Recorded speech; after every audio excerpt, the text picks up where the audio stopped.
So construction on the garage began on March 8th, and it progressed very rapidly. In fact, just a few weeks later, we were already putting up drywall, sanding, and finishing. And in the last video where we left you, this is what it looked like. You can see here all the seams are already filled and sanded. The ceiling is still a work in progress in this video, but I did have a correction to make. In the last video I mentioned the paint color that we were using, and I was incorrect. We were actually using Classic Silver by Behr. It is the darkest color that was in the final three, and as mentioned in this description, they call it a one coat hide, but it's kind of annoying because that's really only if you're using the Behr Dynasty paint, which isn't really made that clear in the Home Depot store, and as such we vastly underestimated the amount of paint that we needed. We started with 2 gallons, and at the end we ended up using 5.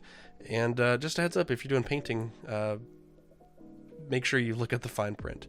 At any rate, here are some of the images from the Behr website of the color that we used, and you'll see it here in this video applied on the wall.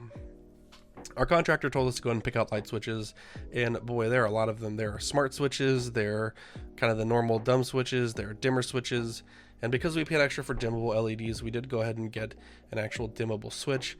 This rotary style is the style that is in some of the fixtures of my house, but we ended up really liking the Skylark contour.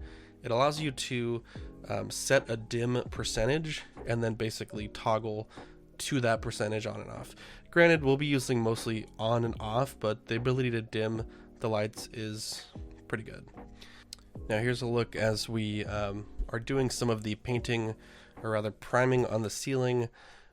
We were told this Kills primer would be, specifically this one would be a one coat application, but again, I don't know.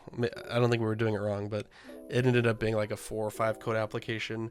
And it was kind of an annoying part of this, annoying and expensive, frankly, part of this process. But here's a look after, I think this is 2 coats of the Kills. You can still see that MDF quite a bit.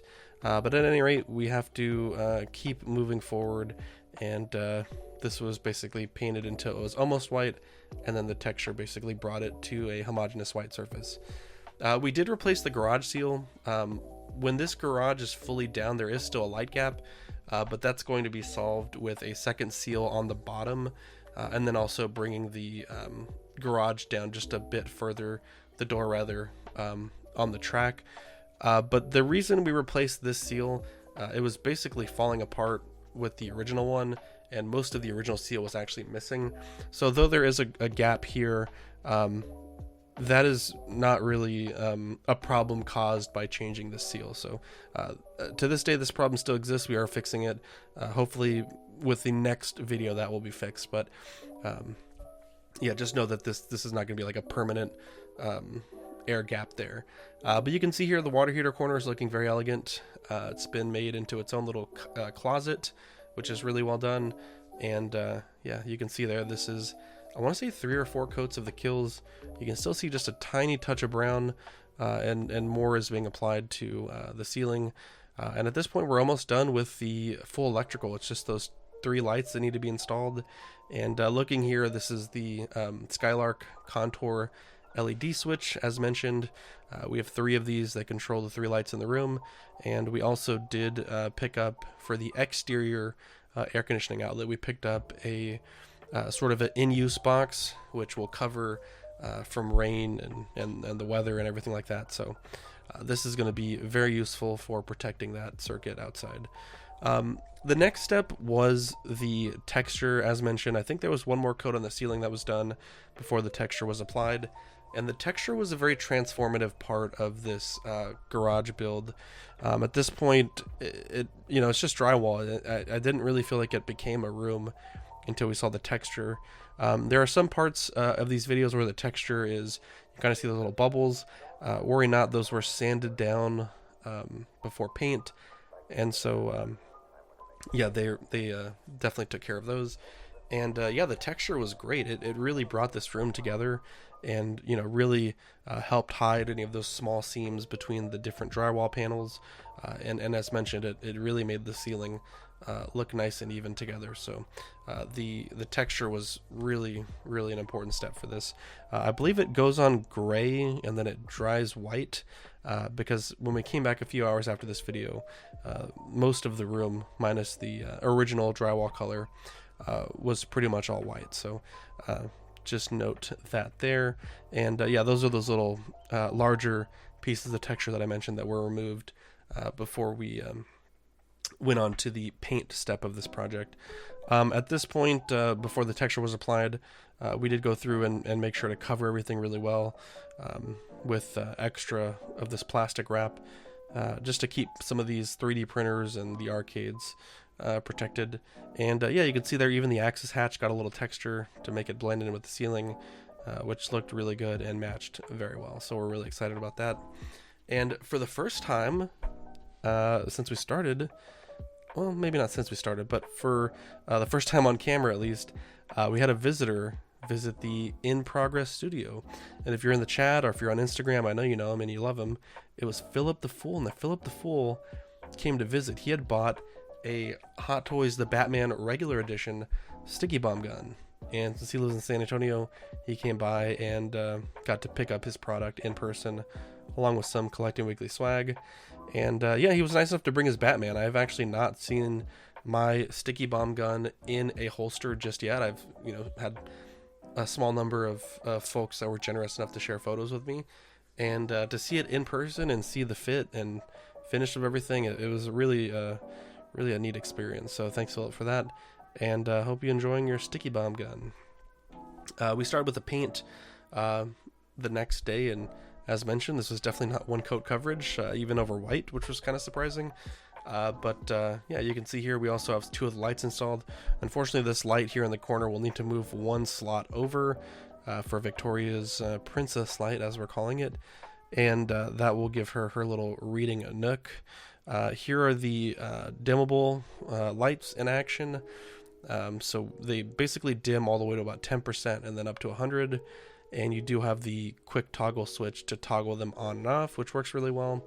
And yeah, these look great. The 2 lights there, the circular ones, those both have a selectable switch, and I think I put them at like 5,000 Kelvin, and they work really well. Now the garage floor was an absolute mess, not from the construction at all. This stuff was easy to wash off, but this house was built in the 60s, and the concrete slab certainly shows it. And the room looked so nice, and no matter what I did to this concrete, I steam cleaned it, I degreased it, I tried all kinds of things, and I just could not get this garage floor to clean up any. And while we are using some carpets, we eventually did decide to invest the $250 into a Rust-Oleum garage floor coating kit. And we went with the Modern Grage, which is only available in the 2.5 car garage kit, which is kind of annoying. But at any rate, we got to work on the prep.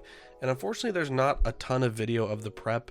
I was doing maybe about 70% of the prep by myself, and because it does involve putting large amounts of water on your floor and we have finished drywall, I really had to work fast to make sure this didn't, 1, soak into the drywall, or 2, make its way in places that it shouldn't. And as such, I'd have this photo and this photo only, but the degreaser that we used was LA's Totally Awesome.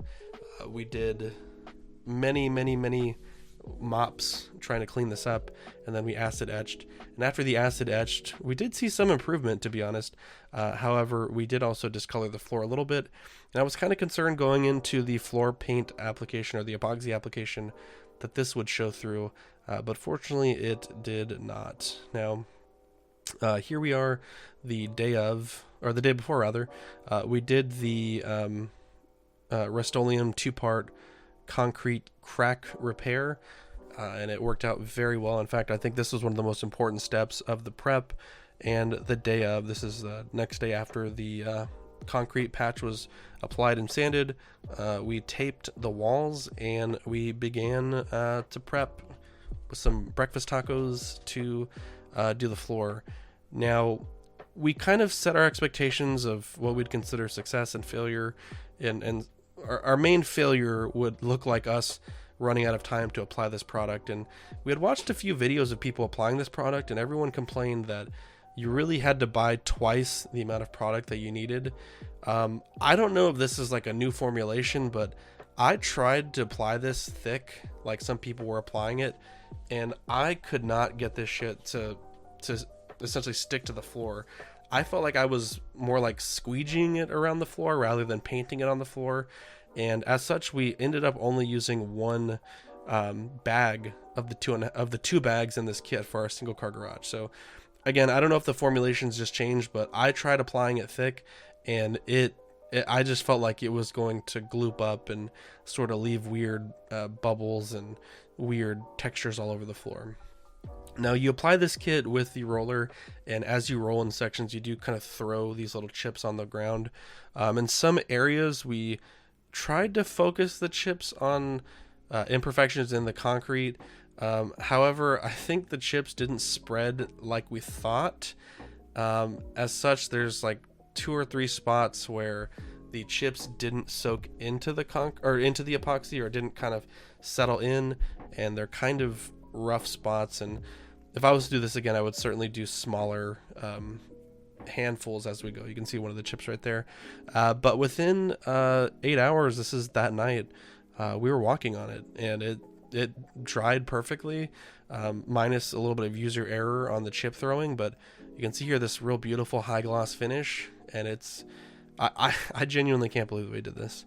It is incredibly impressive to me that we did this.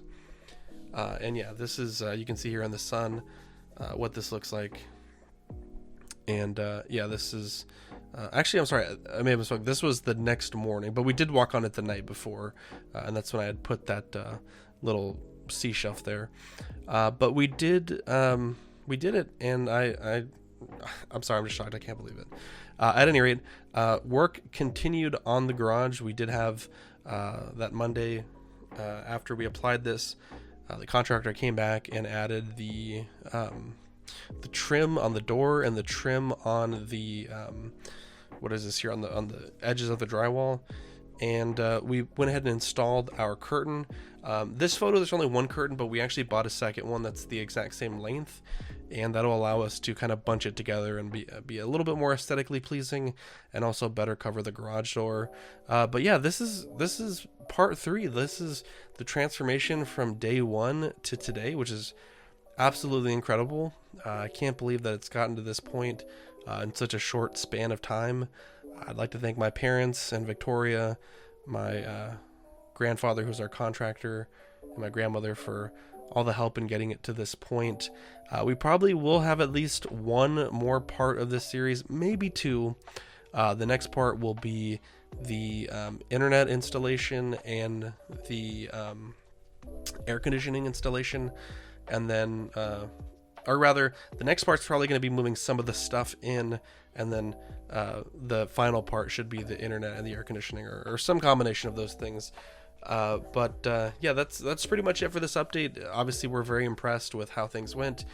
The Rust-Oleum flooring kit that we bought, easily the best $300 we spent on this project so far.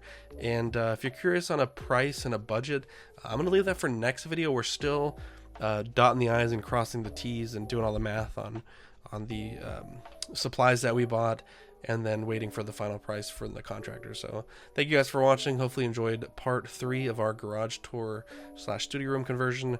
Hopefully in the next video we'll see some furniture in here, and we'll get this new collection room kicked off. Thanks guys, love you, have a great one.